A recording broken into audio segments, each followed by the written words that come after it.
Arlene Bynon is a Toronto-based broadcaster and a longtime friend and colleague. Hi, Arlene. Good to see you. And great to see you, Dana, in this ever-changing world. Ever changing and more rapid than ever. Tell me, we are way past the joke stage on Donald Trump and Canada becoming the 51st state. I sense Canadians now are taking it much more seriously. I felt something happen. We've been living with this haunting of Donald Trump during the election. Yesterday, when he said the words using economic might to take over Canada, I felt that something had kind of snapped in the country. People are taking it very serious. They're very concerned. And we're also very vulnerable. Our prime minister resigning on Monday. So there was a scramble right now, and it's a feeling that I've never experienced here in Canada. It's serious. He posted an image of Canada covered in the stars and stripes, so he's obviously enjoying it. It may just be the art of the deal and the way he is going to negotiate trade and tariffs. But the longer it goes on, the more potential traction it might get. I mean, what are you seeing in Canada in terms of commentary, in terms of the headlines, in terms of the media coverage now? It has. It's changed. It's intensified. Everything was so partisan here. We had what we called MAGA Maple, those who admired Donald Trump and admired what was happening in the United States. And I started to notice in some of the commentary yesterday that there was a little bit of a conflict happening, even within the conservatives in Canada. When some are saying, hey, fellow conservatives, now see what you get. And there's kind of a sense of dangling out there. You thought this was about the economy. You thought this was about groceries. Here's what people were frightened about. But there's the beginning, perhaps, of coming together a little bit in Canada, which I wouldn't have said if you and I were talking on Monday. Very, very different. This threat is real, and you're right. Is he joking? Is this the art of the deal? But if it's the art of the deal, those tariffs are working. The other thing that this happens is a time where we realize our military vulnerability. It's been there for a long time. We've taken America for granted. And now we're talking about election interference, and we're seeing Russia do flybys over our Arctic, and now this. So it's hit home. Well, let's talk about the tariffs for a minute. Trump goes around saying that he's losing 200 billion a year in trade deficit. And other people would say that the Canadians would say the reality is it's really about 100 billion.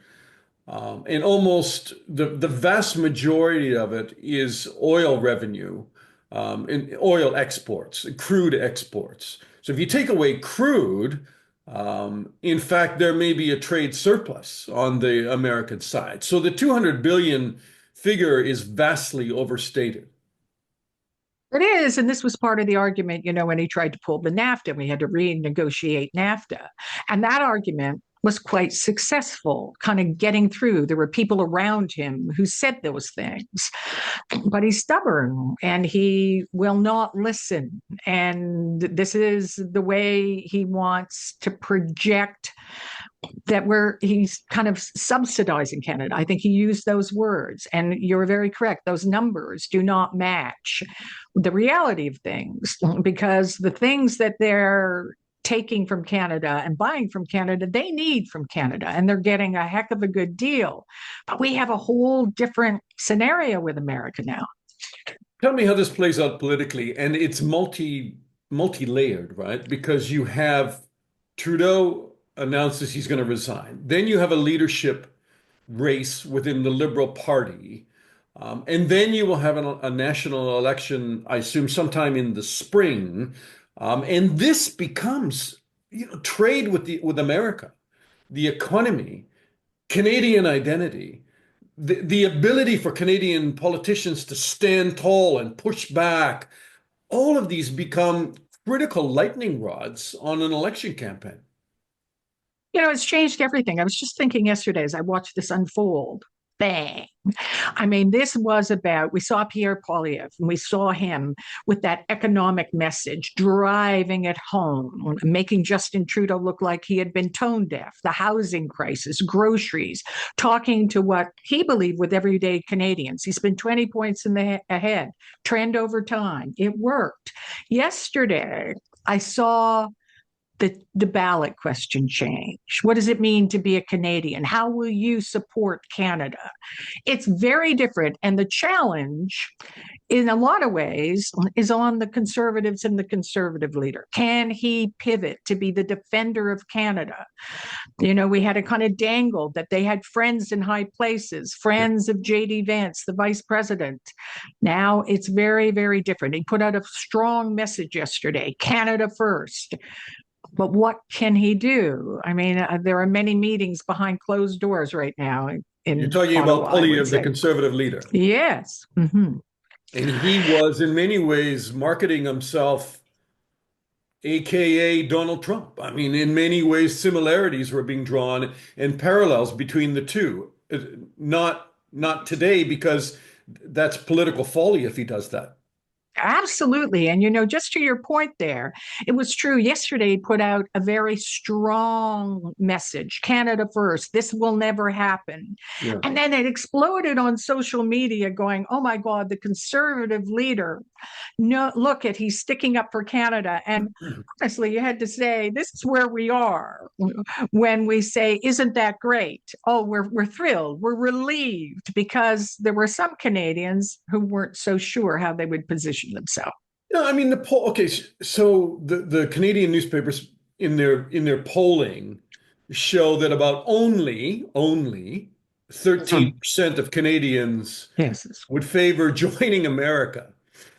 I'm sorry, but I think 13% is pretty high. And I know, I do this is just at too. the beginning of the discussion and the debate. You know that those numbers would change if this debate, and it looks like it's going to go on, increases in intensity. So the 13% I thought was a bit surprising. Some 80% of Canadians oppose ever being American, but I don't think that's a great starting point. Do you? Yeah, I totally agree. I was surprised, but not really. Things have changed. There's been a creep, and especially during the election campaign, a creep into Canada. And this Canada that's fighting America and this threat of annexation right now, all the things that divided us before are there. We have Quebec and the rise of the Bloc Québécois. We have that. It's always been there. Well, Quebec. Then we have Western alienation, separation, always been there, intensified. But then we have, especially in the western part of the country, an appreciation, I'll put it that way, for what's been happening in America. We've seen it grow. When I heard that 13%, I thought it was a pretty good starting point for America. And you're right. Look at what we're seeing in messaging now. It's going to start to look like perhaps a good deal. At this point, Canada's rallied, though, around their country.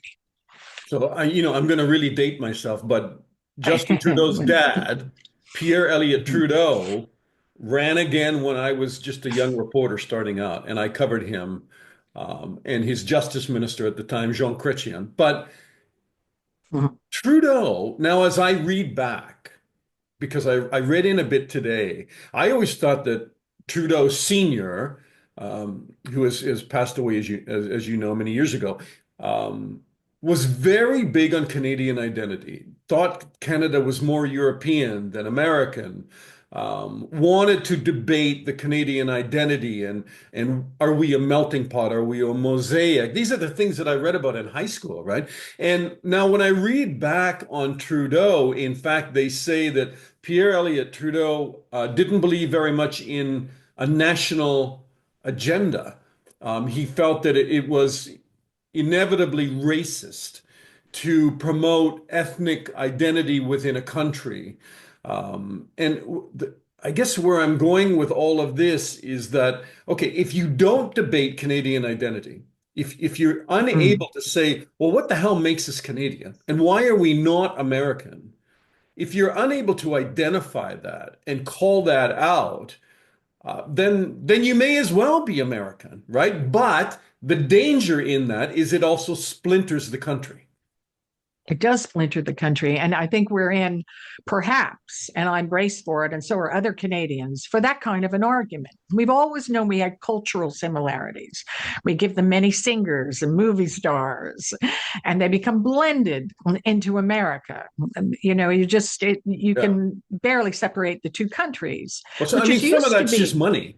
I mean, I went to work for an Yes. American broadcaster, and Yeah. in the Yes, you end, did. Yeah. some of it was just dough and a bigger audience. It doesn't necessarily mean that they wanted to be American, right? No, it doesn't, but they become it. And then America absorbs them and we see them there. We don't see them sometimes as Canadians. They have to remind us of that stuff. But we're heading into a new argument. I think you've touched on it. And this is a test. Let me put it this way. This is a test of how Canadians feel about their country. This is a test in many ways of a lot of the things that former Prime Minister Pierre Trudeau, Justin Trudeau's father, talked about. This is a test, and you remember working here, all the money that was spent by governments to make sure that we had cultural identity, including in the media, enforcing things. But now things are different. Messaging is different. Yeah. What will People don't happen? realize, I mean, just to yeah. expand on that for people that don't know Canada, that was if you worked in radio or you worked in television, Mm-hmm. you had to produce a certain amount of Canadian content, whether it be music, whether it be your newscasts. You just weren't allowed to be you couldn't repeat ABC News radio or whatever on your station. You had to produce Canadian identity. You had to report on Canada, which I always thought was fair. I mean, our employers hated it because they had to spend money. They did, but it gave people like you and I a voice and a platform. But that's not there now. It's been all exploded. As we know, things are just moving in on their own accord, social media. And that's another aspect of this. I mean, we have tech titans like Elon Musk swanning around, taking credit for what happened in the American election with messaging, using it.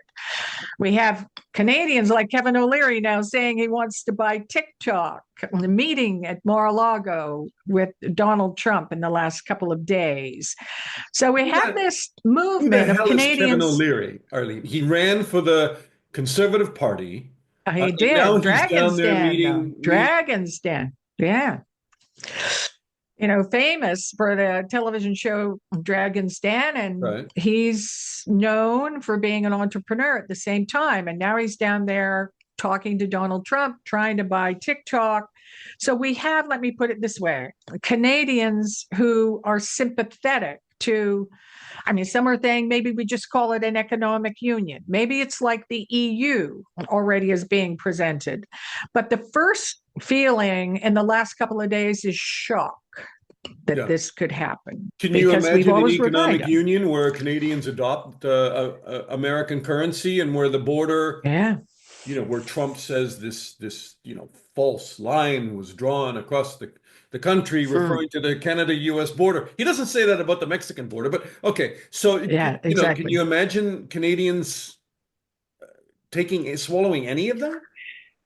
Right now, no, there's an outrage, but there's also a little bit of fear. I can smell it a little bit Should be. because the reality is, as you know, Dana, you lived here. America is such a powerful, it's the most powerful country in the world. It's right next door. We felt that power because they protected us. But in his own words, he has said, we protect them. We'll continue to protect you, dangling that they won't. He said he wants to pull out of NATO. That was a great fear here in Canada as well. If America pulls out of NATO, who protects Canada? We're very vulnerable right now, and we're feeling, how about this? The greatest hits of Donald Trump are starting to affect us right now. He hasn't even been sworn into office, I mean, I know. pretty nutty. I Last know. question to you. I'm going to make you work hard. If I Mm, haven't already, mm. how are we different? What is it to be a Canadian if you're asking yourself that, and you think a lot of Canadians are right now? Is there a simple answer then? I don't think there is now, but I think people are searching and remembering, and that's the good part of this. You know, as Canadians, we used to identify ourselves, rightly or wrongly, as not being American, didn't we? And we've always been so chuffed with ourselves that we weren't like American, those brazen Americans poking their nose into places. We could travel all over the world and people would say, oh, you're Canadian, you're all right. Yeah. And now I Or think if we you were have an American, you would sew a Canadian flag on your back flag. because it would be You got it. safer. Yeah. It would be safer. We had that. And I think in a lot of ways, it was gifted to us. And we haven't had, and I'll go back to that word I used earlier, test. This is a test. And then if we pass it, we deserve it in a lot of ways. We have to ask ourselves, what are our values? Have we been fighting for those values? Do we believe them any longer as a country? Or are we willing to toss them out? You know, sometimes you appreciate things. Don't you love her as she's walking out the door, as the door is saying? And she may be walking out the door. And I think we have to decide how much we're in love and committed, which is a good thing. You're going to make me hum that song all night now. So, Arlene, thanks. All Good right. talking to you. Hey, great to see you. Great to talk, Dana. Cheers.